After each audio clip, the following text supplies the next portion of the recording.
Tell me a bit about this pilot study.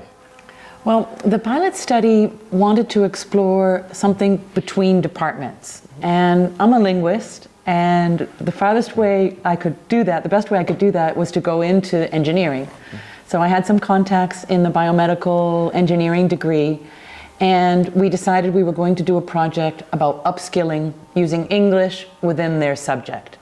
So students had to create apps that catered to the specific needs of the final users, which is the engaged learning part. And I would use the English skills to help them in their future professions. And in CAST, we didn't have anybody that was working with STEM. And I'm not sure if you know what STEM is. No, not really. What is it? STEM stands for Science, Technology, Engineering, and Math. And for me, the pilot study for CAST, I really wanted to find the differences between interdisciplinary approaches to engaged learning. It seemed so easy in social sciences and education, they kind of embrace engaged learning. But in other fields, it seemed to take a secondary role. And so I guess I would describe this as sneaking in with engaged learning.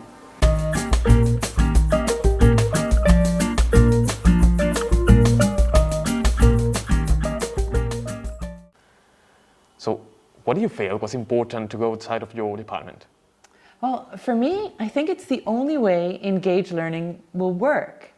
I've always valued interdisciplinary approaches. It's really enriching to work with other people with other areas of expertise, to bring my area of expertise, but kind of being on the outside of something. It's really created some amazing collaborations between linguists and engineers. Yeah, so what do you mean? And it's helped with the internationalization of our institution. I really think that engaged learning, by definition, must include a wider range of perspectives. What we need is to be more open to getting outside our area of expertise. Because I'm happy. Clap along if you feel like a room without a room. What was your specific role in this pilot project in biomedical engineering for CAST? Well, I said I was sneaking in. So what I did was I exploited an existing initiative that was an innovative project that included upskilling, but within a subject, actually within two subjects in biomedical engineering. As a linguist, I would be helping students create a pitch of their final projects. But then we inserted workshops on engaged learning, and we worked together with the lead professor to really insert not just communication skills, but engaged learning within the subject. Project-based learning became the common ground where language, engaged learning, and technological aspects came together.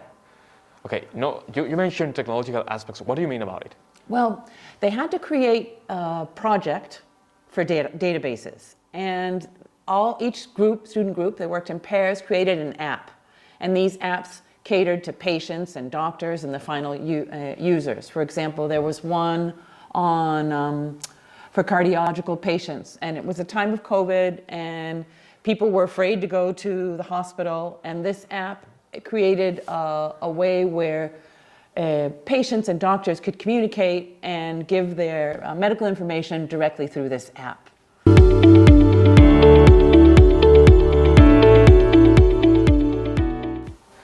Then what happened? Reality struck. There were so many variables. Medical data is quite protected, and the apps that they created were more hypothetical than intended. We had originally had partnerships with hospitals, but in the context of COVID, these partnerships kind of dried up. And although we were able to take good advantage of working with the Institute of Biomedical Engineering in Malaga, and this group, the person that we worked with, our contact person, Andres, really helped us in the evaluation and even created an internship. So it was really nice to have him as our community partner. He created a great link to the real-world practice for these students and allowed us to look at these final target stakeholders in their project designs. And it was a great opportunity for them to think about communication and their professional futures.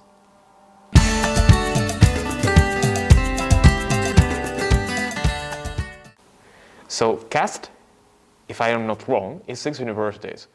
What do you learn from the partners? Well, at first it was our differences. I was fascinated by the ease at which Germany and Finland seemed to have the community right at the forefront of their mindset. The connection was there. The university and the community just flowed together. Maybe it's because the cities are smaller or they have a closer network. In the case of Belgium, they really seemed to fully understand this role of brokerage, which was new for me. Brokerage. It was new. It was new for me as well. Brokerage is a position outside the university that forms part of the matching process. And so a broker would match community needs with university research or somehow form partnerships between the university and the community. And I always wonder if we could do the same here. Would there be funding? Could we do it in Spain? But in the end, despite all these differences, there were a lot of things that we had in common as well. What do you mean? Well, in Exeter's incubator, they also explore upskilling through pitch creation, which I do as well in Spain. I guess as native speakers, we tend to play to our strengths, as English is one of our strengths. And then in Italy and Spain, it seemed like their student body seemed to struggle with English as a second language in very similar ways. And Spain was a little bit different because they took out engaged learning to mean engaging with the international community through Latin America. And so when you discuss the term in Spain, people tend to think of Latin America and they don't think about their local communities. But there was a lot of common ground between the universities. We all tried to fit the idea of engaged learning into our language, and sometimes the term was less precise or didn't exist. I think in Finland it doesn't even exist.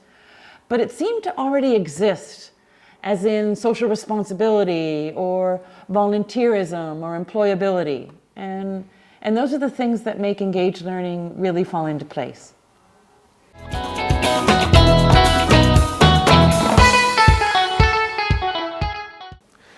Now, what were the lessons learned, and what can we take away from the experience with CAST? I think there still is oftentimes a disconnect between intentions and actions. You know, that 90% of the bridge that we're going in the right direction, but we're not quite there. I think engaged learning is about uncovering what is left to be done, about exploring what actions can actually support these good intentions. And I've learned so much from CAS, and I'm filled with new ideas and new directions and new things to do. And so sometimes the challenges that we uncover by doing this kind of research are just ways of working towards better solutions for the future.